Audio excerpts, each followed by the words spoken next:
इस वीडियो में हम लोग बात करने वाला है भारती मुखर्जी का लिखा हुआ एक short story the management of grief को लेकर के।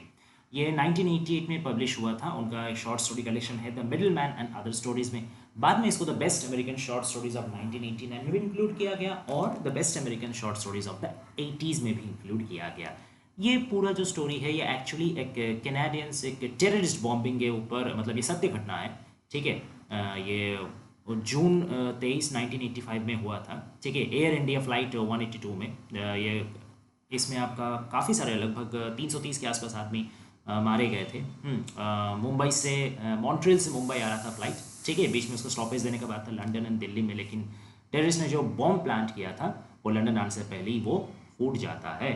ठीक है। और यहाँ तक कि ये एक ग्लोबल प्लॉट था, एक ग्लोबल टेररिज्म प्लॉट था जिसका एक सेकंड सीक्वल भी आया था। एयर इंडिया का फ्लाइट 301 जो कि टोक्यो इंटरनेशनल एयरपोर्ट में था, उसका फ्लाइट लेने से पहले ही हालांकि मतलब बॉम्ब उसका एक्सप्लोड कर गया था और जिसमें दो जो मतलब स्टाफ क्रू मेंबर थे उन लोग का हताहत हुए थे, बट कोई पैसेंजर का नुकसान उसमें नहीं हुआ था। लेकिन ये जो है एयर इंडिया 182 का बात कर रहा हूँ, इसमें जो 330 लोगों का जाने गया था, ये the most violent air disaster माना जाता है कैनेडियन हिस्ट्री में आज तक का, और पूरा दुनिया में दूसरा सबसे खतरनाक एयर स्ट्राइक माना जाता है। वो 9/11 का इंसिडेंट का ट्विन टावर जो लादेन ने उड़ा दिया था उसका बाद ये सबसे खतरनाक माना जाता है। तो इस चीज़ को बैकड्रॉप में रखते हुए ये शॉर्ट स्टोरी उन्होंने लिखा है। ठीक है। टाइटल थोड़ा सा देखने वाला बात है। हाँ, द मैनेजमेंट ऑफ ग्रेफ ये है कि दुख को कैसे मैनेज किया जाए। अब यहाँ पे कन्फ्लिक्ट आ जाता है दो कैरेक्टर को लेके। एक है जुडिथ, कैरेक्टर भी मैं डिस्कस करूंगा उस पर, बस छोटा सा टाइटल थोड़ा बता देता हूँ कि एक यहाँ पे मेन जो प्रोटैगनिस्ट है दैट इज शैला। ठीक है। और जो एंटागनिस्ट है, एक जो उसका ऑपोजिट है, दैट इज जुडिथ। ठीक है। तो Shaila believes in experiencing the grief. ठीक है। कोई दुख जब आता है तो उसको साथ कैसे डील करना है। दुख से भाग के आप डील नहीं कर सकते। दुख को आपको थोड़ा इमोशनल टोन से देखना पड़ता है, उसको एक्सपीरियंस करना पड़ता है, उसका थ्रू ही आप उसको गेट ओवर, उसको ओवरकम कर सकते हो, दुख का परे जा सकते हो। दुख का बीच में गुजरे बिना आप नहीं जा सकते। लेकिन ये जुडिथ बिलीव करती है कि नहीं, ऐसा वैसा कोई बात नहीं है। इसको उसका पास एक टेक्स्ट बुक है। ठीक है। उसमें वो पढ़ती है कि ग्रीफ को कैसे मैनेज किया जाए। ठीक है। उसका कुछ तरीका है, एकदम साइंटिफिक अप्रोच वो लेती है, लेकिन वो भूल जाती है कि एक इमोशनल चीज़ को एक साइंटिफिक तरीके से ट्रीट नहीं किया जाता। यही टेंशन, यही कॉन्फ्लिक्ट पूरा शॉर्ट स्टोरी का थ्रू आउट चलेगा। ठीक है। अब कैरेक्टर लिस्ट देख लेते हैं कि कौन कौन कैरेक्टर, मेजर कैरेक्टर इसमें है। सबसे पहले जो प्रोटैगनिस्ट दैट इज शैला भावे। इसने अपना जो हस्बैंड है विक्रम भावे और दोनों इसका बच्चे, एक बड़ा बेटा विनोद भावे और एक छोटा बेटा मिथुन भावे, ये तीनों को टोटल इसने लूज किया है बेचारे ने प्लेन क्रैश में। वही जो बॉम्बिंग की मैं बात कर रहा हूँ उसमें ये तीनों मारे गए हैं। ठीक है। तो ये काफ़ी उसको लेकर दुखी हो जाती है और बाद में इसी का पूरा लाइफ एक पर्सपेक्टिव, सिर्फ इसका नहीं और भी कोई आदमी का दिखाया जाता है, कई आदमियों का जिसने प्लान क्रैश में मारे गए हैं, बट मेन शैला का थ्रू ही पोर्ट्रे किया जाता है कि कैसे ग्रीफ को एक्सपीरियंस करने का थ्रू ग्रीफ का कथारसिस होता है एक तरीके से। फिर आता है कुसुम। कुसुम है उसका शैला की दोस्त और नेबर। कुसुम ने भी प्लेन क्रैश में अपना जो हस्बैंड है उसको खोया है और अपना जो छोटी बेटी यंगर डॉटर उसको खोया है। बस एकमात्र उसका एक ही वंश का आदमी बचा है, दैट इज़ उसका बड़ी बेटी पैम। ठीक है। वो बच गई है। हालांकि कुसुम को थोड़ा सा अफसोस होता है कि अगर उसका छोटी बेटी जो है वो काफ़ी वेल बिहेव्ड है। ठीक है। और पैम जो है वो एकदम वेस्टर्नाइज्ड है, कल्चर का किसी का बात नहीं सुनता, कैनेडियन बॉयज़ के साथ डेट में जाता है, हैंग आउट करता है, कोई चीज़ का उसको कोई फिक्र नहीं। तो वो थोड़ा सा कुसुम एग्रीव्ड हो जाती है कि काश ये नहीं हो कि मेरा छोटी बेटी जिंदा रहती। तो थोड़ा ये सारा मेंटल डिप्रेशन का खेल है। फिर आता है डॉक्टर रंगनाथन। ये वर्ल्ड फेमस इलेक्ट्रिकल इंजीनियर है। ठीक है। अब ये भी अपना मेजॉरिटी ऑफ फैमिली को खो देते हैं यही प्लेन क्रैश में। और हालांकि पहले पहले ये काफ़ी ऑप्टिमिस्टिक रहते हैं, काफ़ी रीजनेबल रहते हैं अपना मतलब जो दुख है उसको होल्ड करने के, लेकिन आखिरकार वो भी टूट जाते हैं और छोड़ के चल जाते हैं। फिर आता है जो एंटागनिस्ट स्टोरी का जुडिथ टेम्पल्टन। ये एक यंग कैनेडियन ऑफिशियल है, गवर्नमेंट की तरफ से इसको एक काम मिला है कि तुम सोशल वर्क भी करती है और कैनेडियन गवर्नमेंट भी उसको दायित्व दिया है कि जो इस क्रैश में जिनका परिवार का नुकसान हुआ है तुम जाओ उन परिवार से मिलो और हम लोग का गवर्नमेंट की तरफ से कुछ स्कीम है, कुछ हेल्प करने का, कंपेंसेशन ये सब वगैरह उनको कन्विंस करो, साइन कराओ, ये सब चीज़ करो। तो ये काम उसने कर कर रही है और बहुत ही ज़्यादा शिद्दत से कर रही है, बट मुश्किल है कि जैसे मैंने पहले ही कहा कि वो सिर्फ साइंटिफिक और बुकिश नॉलेज को अप्रोच को फॉलो करती है, वो एक बार भी ह्यूमन कंसिडरेशन से नहीं देखती या सिंपैथी से नहीं देखती, या उन लोग को जिन लोगों का खोया है उन लोग का तरफ से सोचने का कोशिश नहीं करती है। इसी वजह से उसका जो अप्रोच है वो फेल कर जाता है। और आखिरी में है एक मेजर कैरेक्टर एल्डरली कपल। ये एल्डरली कपल है एक सिख कपल, ठीक है, जो पेरेंट्स जो बच गए हैं, लेकिन जिनका जो दोनों बेटे हैं वो का क्रैश में मृत्यु हो चुका है। अब यहीं के पास जाता है ये जुडिथ और कन्विंस करने का कोशिश करता है कि साइन कर दो, गवर्नमेंट का कुछ पेपर है तो कुछ कंपेंसेशन मिलेगा, यूटिलिटी बिल पे कर पाओगे, ठीक है। लेकिन ये लोग मना करते थे, बोले कि नहीं, हम लोग को जो भगवान है वो देने वाले हैं, गवर्नमेंट देने वाला नहीं है। और ये पेपर में साइन कर देने मतलब ये मान लेना कि हम लोग का दोनों बेटा मर गए हैं, उसको कभी नहीं लौट के लाएगा, लेकिन हमको ये विश्वास है कि दोनों आएंगे और हम लोग का ख्याल रखेंगे। तो इसको लेकर थोड़ा सा मतलब कहाँ सुनी हो जाता है, जुटिल बोलता है इसीलिए हमको पसंद नहीं है इसका स्टबर्डनेस। और इसी बात में शैला से भी उसका तरफ झगड़ा हो जाता है, शैला चल जाती है। तो ये सब कुछ है मेजर कैरेक्टर। अब हम लोग चलाते हैं समरी में, ठीक है। तो शुरू होता है ये शॉर्ट स्टोरी शुरू होता है शैला का घर से, ठीक है। वो आपका टोरंटो में रहती है, कनाडा के टोरंटो में रहती है। उसका घर में काफ़ी सारे क्राउड आए हुए रहते हैं, नेबर्स आए हुए रहते हैं, क्योंकि सबको तब तक खबर मिल चुका है कि क्रैश हुआ है, ठीक है। दोनों रेडियो चल रहा है, टीवी में न्यूज़ चल रहा है, सबको एक खोज खबर ले रहा है कि क्या अपडेट क्या हो रहा। तो कुछ आदमी से पता चला कि सुबह में वो लोग खबर सुना है कि जो प्लेन था वो एक मिस्टीरियस कारण से रडार का से बाहर हो गया, उसके साथ और कनेक्शन स्थापन नहीं किया गया, और बाद में पता चला कि शायद ये हाईजैकिंग है और उसको बॉम्ब किया गया है। अब इसी में इंडो कैनेडियन सोसाइटी का एक ट्रेजरर है डॉक्टर शर्मा करके, वो बीच में शैला को अलग से लेके जाके पूछती है कि उसको कुछ पैसे का दरकार है क्या। तो डॉक्टर शर्मा का जो वाइफ है वो डॉक्टर शर्मा को बोलती है अरे तुम पागल हो गए हो, अभी ये सब पैसे वैसे का क्या बात कर रहे हो, समझो थोड़ा, वो अपना परिवार को खोई है, ये सब बात मत करो, ठीक है। तो फिर बीच बीच में और भी आदमी आते रहते हैं। अब एक वेलियम कह करके एक दवा है जो शैला लेती है, उसका साइकोलॉजिस्ट का वही है, सॉरी साइकोलॉजिस्ट नहीं, साइकियाट्रिस्ट है, उसको प्रिस्क्राइब करता है कि ये दवा तुम लो, ये तुम्हारे नर्व को थोड़ा सा कंट्रोल में रखेगा, ठीक है। तो इस वजह से वो दवा का असर से वो क्या होती थी, एक डेडनिंग क्वाइट, एक मार देने वाला कातिलाना एक जो चुप्पी है वो उसमें छाई रहती है। हालांकि उसका मतलब जो ऐसा नहीं कि उसको टेंशन नहीं हो रहा या उसका शरीर में उसका मतलब लक्षण नहीं दिख रहा, सब कुछ दिख रहा, लेकिन उसका मन अद्भुत तरीके से जैसे लग रहा है मन को कोई सुला दिया है, ठीक है। वो अपना ग्रीफ को है ना सही से फील नहीं कर पा रही है, लेकिन वो चाह रही है कि कुछ एक तरीके से वो ग्रीफ को फील करे, एक्सपीरियंस करे, उसका लेट आउट हो जाए, लेकिन वो कर नहीं पा रही है। बड़ा अजीब सा एक स्ट्रेंज हालत में वो है, ठीक है। कुसुम मैंने जैसे बोला वो बस उसका एक बड़ी बेटी पैम वही बची हुई है, और वो इसीलिए बची हुई है क्योंकि उसका जो हस्बैंड थे और छोटी बेटी थे वो जा रहे थे अपने ग्रैंड पेरेंट्स के पास इंडिया में मिलने फ्लाइट में करके, लेकिन वो बोल गई नहीं, मैं नहीं जाऊँगा, मैं यहीं रहूँगी और मैकडोनल्ड्स में काम करूँगी, ठीक है। और इसी बीच रिपोर्टर आ जाते हैं, है ना। तो पैम देखिए वो इतना डिसइंटरेस्टेड है, वो आकर के अपना अम्मी से कुसुम से बोलती है कि अम्मी मेरे पास तो नया ड्रेस नहीं है, रिपोर्टर के सामने क्या पहन के जाऊँगी, ठीक है। तो कुसुम बोलता है कि तो अभी तुम रिपोर्टर को लेके बात कर रहे हो, रिपोर्टर को मैं एक चुल्लू भर भाव ना दूँ, अगर सिर्फ अभी पैम को बोल रहे अगर तुम बचे नहीं रहते तो मैं अभी जा करके फांसी में अपना लटका लेती खुद को। तो वहीं पैम थोड़ा सा गुस्सा हो जाती, बोला हाँ तुम तो हमेशा मुझे दो नज़र करते हो, तुमको तो लगता है कि हम ही अगर मर जाते तो अच्छा, तो तुम्हारा लाडली छोटी बेटी जिंदा रहती, ये थोड़ा कहासुनी हो जाता है, ठीक है। अब क्या होता है कि अब जुडिथ जो है, जुडिथ टेम्पल्टन, वो आकर के शैला से मदद मांगती है। किस वजह से, क्योंकि वो है ना जो काम कर रही है, जो सोशल वर्क कर रही है, तो उसमें उसको थोड़ा सा क्या किस चीज़ का दिक्कत हो रहा है, उसको थोड़ा भाषा समझ में नहीं आ रहा, कल्चर समझ में नहीं आ रहा, ठीक है, या कुछ आदमी का रिचुअल्स कस्टम समझ में नहीं आ रहा। तो उनको वो एक मीडिएटर के तौर पे शैला का हेल्प चाह रही है कि शैला जो है वो हेल्प कर पाएगी, मतलब दोनों में कम्युनिकेशन जो गैप है उसको मिटाने में, तो ताकि वो जिन जिनको सहारा चाहिए उन तक वो मदद पहुंचा सके और इफेक्टिवली कम्युनिकेट कर सके। और उसको ये भी सब लोग से सुनी है कि शैला इस ट्रेजेडी को जिस तरीके से, जिस कामनेस के साथ संभाली है और कोई वो संभाल नहीं सकता। तो उसको लगता है कि शैला बहुत स्ट्रॉन्ग विल्ड है, ठीक है, वो बहुत कंपोजर है, लेकिन उसको तो नहीं पता कि ये दवा का असर है, ठीक है। और शैला एक्चुअली में मतलब टूटना चाहती है, अपना ग्रीफ को वेंट आउट करना चाहती है, बट कर नहीं पा रही। हालांकि शैला ने ये उसको बताया भी, ठीक है। कि नहीं मेरा जो आप जो चाह रहे हो आपकी मेरा कम्युनिटी तक पहुंच करके हम ये समझाए तो मेरा ये जो कामनेस है ना ये मेरा कम्युनिटी थोड़ा उल्टा तरीके से लेगा। वो सोचेगा ये एक कैसा ये माँ है, कैसा ये मतलब पत्नी है, अपना इतना कुछ खो दिया और अभी भी है, कैसा अजीब है। तो ये वो लोग उल्टा सोच लेंगे ये, लेकिन ये वो जुडित को समझा नहीं पा रही। तो खैर जुडित थोड़ा उसको मतलब इम्प्लोर करती है कि नहीं नहीं तुम आओ, ठीक है कोई बात नहीं, तुम घूम करके आओ अपना ट्रिप से, ठीक है, फिर तुम मुझे कॉल करना, मुझे तुम्हारा हेल्प चाहिए, ठीक है। अब देखिए यहाँ पे ब्लू लाइन में मैंने कुछ इंडेंट करके लाइंस लिखा है, ये कोटेशंस फ्रॉम द टेक्स्ट है, ठीक है। इसको आप पढ़ लेना और चाहो तो आप अपने लॉन्ग आंसर में या रेफरेंस टू कंटेस्ट में इसको इंक्लूड कर सकते हो। और जैसे जैसे पॉइंट बाय पॉइंट मैं यहाँ लिखता चला जा रहा हूँ, ठीक है, उसी का हिसाब से मतलब जो कंटेक्स्ट में जो कोटेशन आया है उसी के साथ मैंने दिया है, तो आपको समझने में दिक्कत नहीं होगा, ठीक है।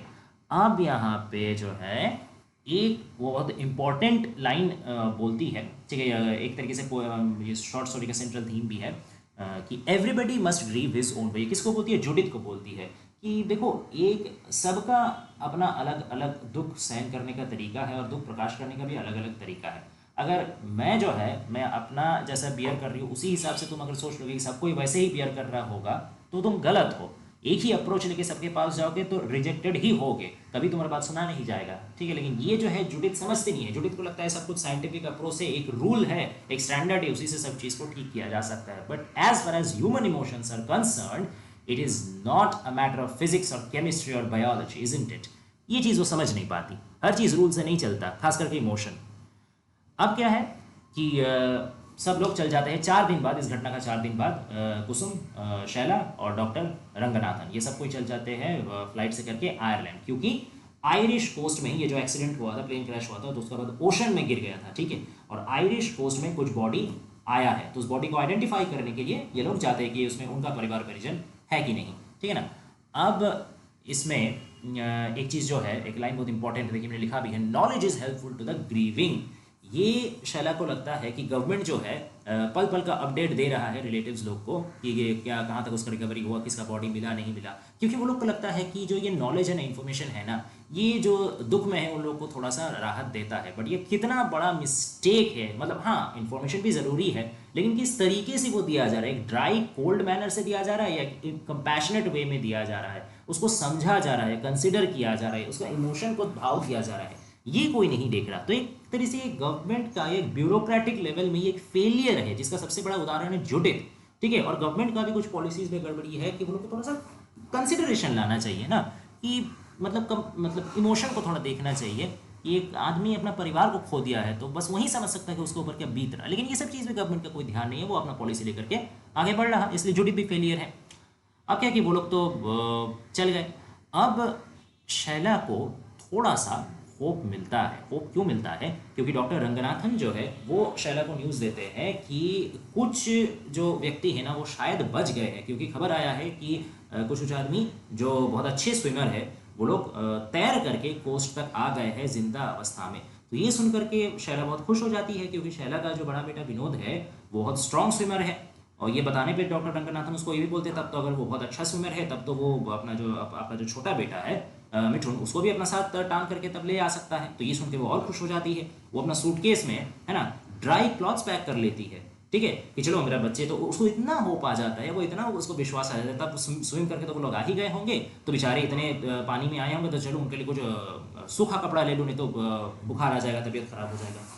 तो this shows a hope and optimism, ठीक है ना। इन द एक इतना ग्रीफ का माहौल में भी कैसे वो अपना ग्रीफ को कंट्रोल करने में, यही तो दिखाता है कि जो मैनेजमेंट ऑफ ग्रीफ है, जो जुडिथ और गवर्नमेंट ऑफिशियल्स जिसको मैनेज करने का कोशिश कर रहे हैं, तो इससे कुछ ज़्यादा फायदा हो नहीं रहा।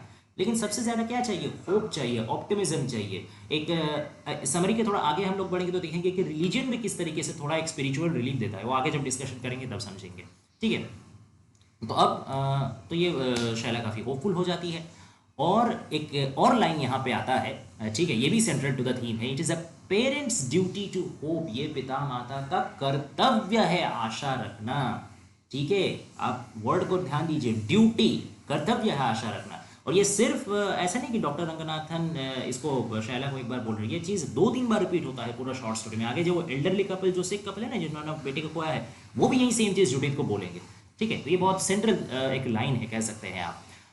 फिर क्या आता है, फिर आयरिश कोस्ट में कुसुम और शैला बैठ करके डिस्कस करती है। तो कुसुम को वो शैला बोलती है कि तुम तो चलो फिर भी लकी हो, तुमको बॉडी मिल गया है, अब तुम जा करके इंडिया में प्रॉपर उनका बरियल कर सकोगे, अंतिम क्रियाकर्म कर सकोगे। ठीक है, मुझे तो वो भी नहीं मिला।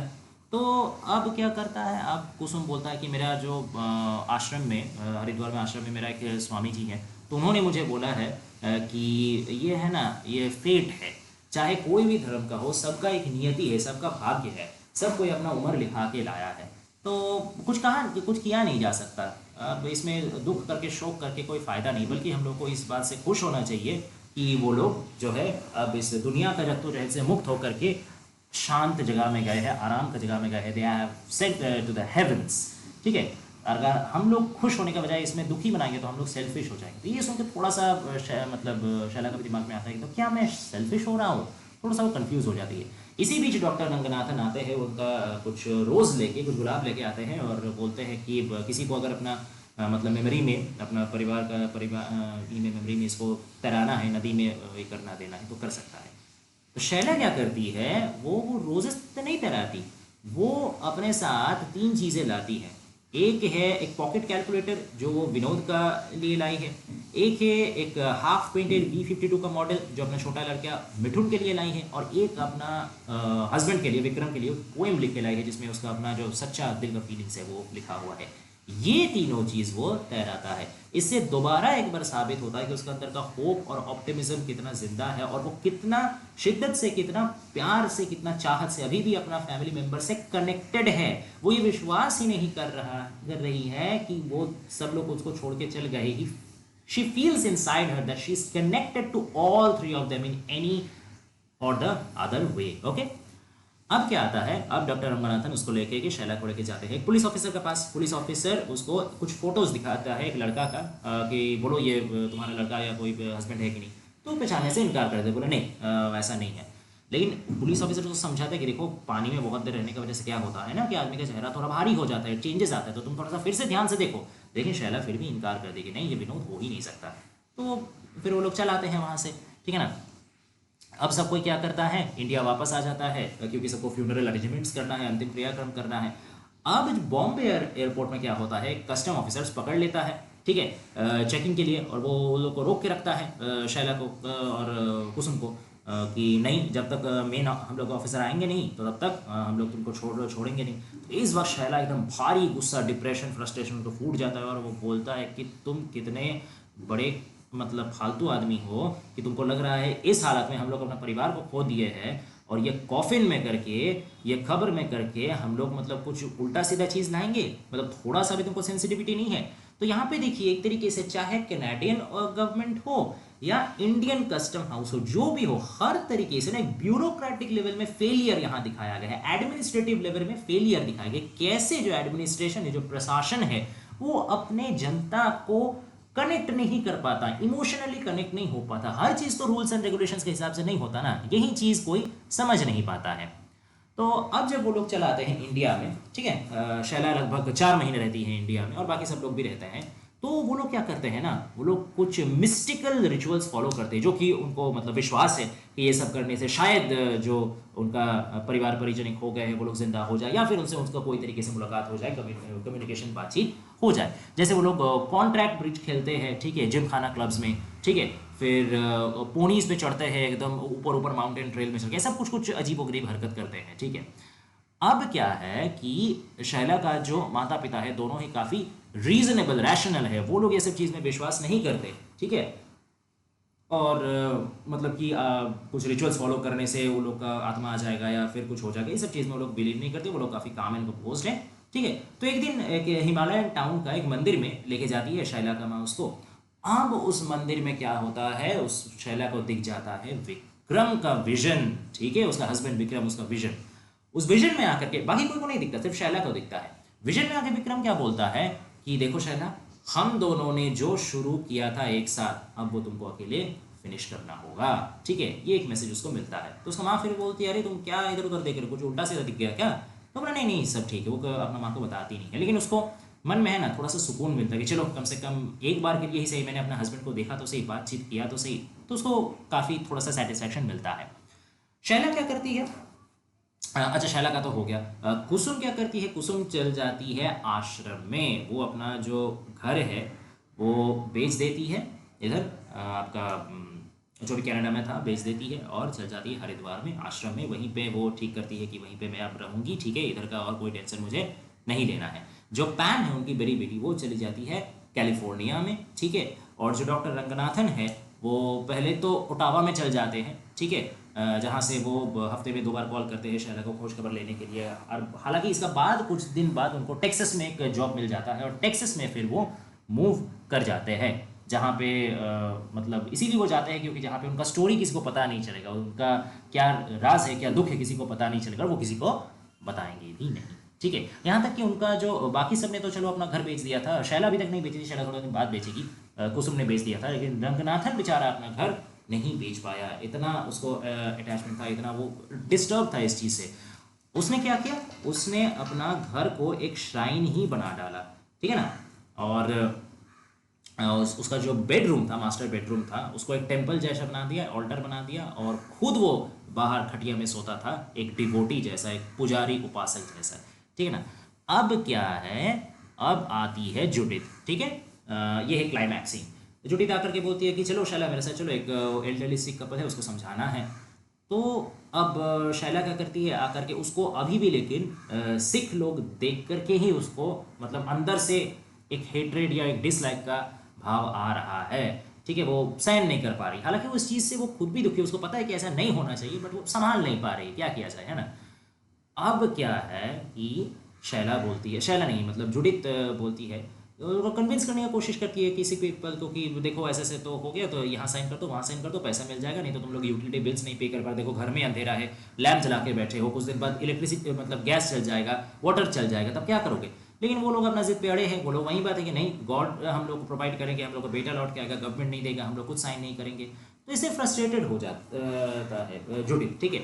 और फिर आ करके वो कंप्लेन करता है कि देख रहे हो, यही चीज़ का हम अगेंस्ट में है कि ये लोग इतना ज़िद्दी है, इतना ये लोग नासमझ है कि मैं क्या बोलूँ, ये मुझे एकदम पागल कर देता है, ठीक है। फिर वो गाड़ी में जाते जाते और भी उसको बता, नेक्स्ट जो पीपल को विजिट करने वाले हैं उसका बारे भी वो शैला को बताती है। अब है ना, शैला और उसको समझा नहीं पाती, ये जो क्रिटिकल इग्नोरेंस है अबाउट ह्यूमन सिंपैथी, ये शैला और बर्दाश्त नहीं कर पाती, उसका सहन से बाहर हो जाते। वो बोलता है कि सुनो, मुझे एक सबवे का बाहर खड़ा कर दो, गाड़ी खड़ा करती है, वो गाड़ी से निकलती है और एकदम छटाक से स्लैम करके डोर बंद करके चल जाती है। जुडिथ को कुछ बोलती भी नहीं है, क्यों गई नहीं, कि जुडिथ हाँ कर देती है, ही का हुआ, ठीक है।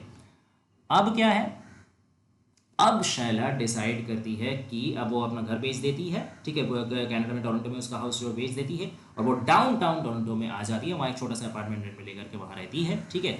और एक वो चिट्ठी लिखती है न्यूज़पेपर एडिटर को और पार्लियामेंट मेंबर्स को भी कि अब तो कम से कम इतना दिन हो गया, लगभग 5-6 महीने हो गए, अब तो एक्नॉलेज कर लो कि बॉम्बिंग हुआ था, अपना कुछ तो मतलब इसमें जिम्मेदारी लो, हाँ। और जो उसका पास जो भी कुछ फेस सेविंग्स था, बचा कुछ था, जो उसने सब फैमिली का, बच्चों का फ्यूचर एजुकेशन के लिए बचाया था, उससे एक ट्रस्ट वो बनाती है, ठीक है, एक जो मतलब हेल्प करेगा लोगों का।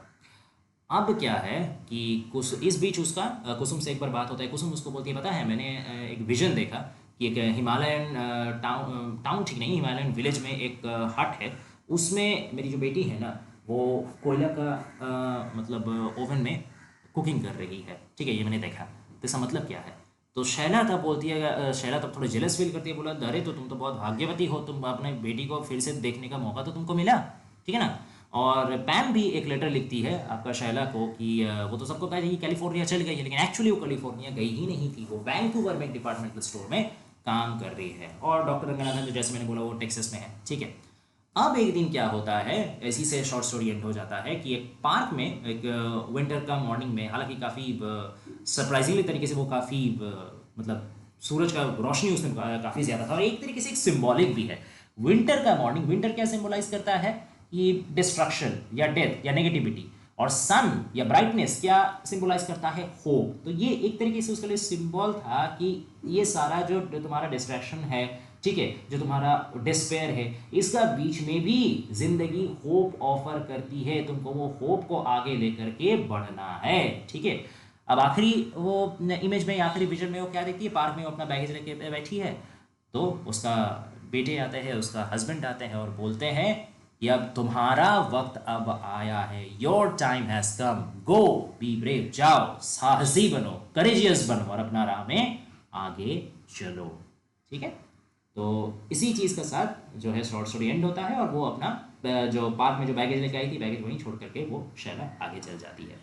तो ये था पूरा शॉर्ट स्टोरी। आशा करते हैं आप लोगों को समझ में आया होगा। ऐसे ही और भी इंपॉर्टेंट वीडियो इस चैनल में लाने वाला हूँ मैं, so please stay tuned guys, और नोटिफिकेशन बेल को टर्न ऑन करना मत भूलिएगा सब्सक्राइब करने के बाद, क्योंकि उससे जो भी मैं वीडियो मैं डालूंगा संगे संग आप तक पहुँच जाएगा। Okay, and thanks for watching.